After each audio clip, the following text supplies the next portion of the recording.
In today's video, we are going to show you how to find videos in EDPuzzle. Let's begin.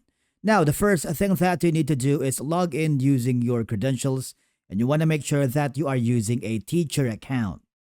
Now, from your EDPuzzle dashboard, I want you to click the Discover at the top left corner of your screen.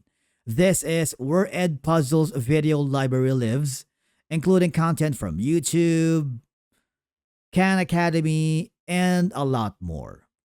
Now, to make the searching a lot easier, I want you to go to the search bar here, type in a keyword, a topic, or lesson name you are looking for. Okay, so press enter.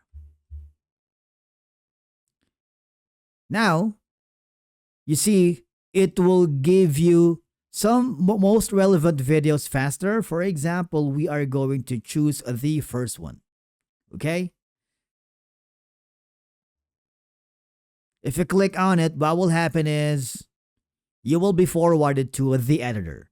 Now, for you to be able to copy that video, okay, your most recent find, go to the copy. Copy that video because it will be added to your content. All right? And of course, on the three dots section, if you want to add this video to a playlist, you can do so. But first, you need to create a playlist for that. Okay, so click that. You can choose the is it going to be a public and private, and create playlist. It's super simple. Now, you can find as many videos that you want and add it to your content. It's super simple. For example, this one. We're going to click this. And again, click the copy.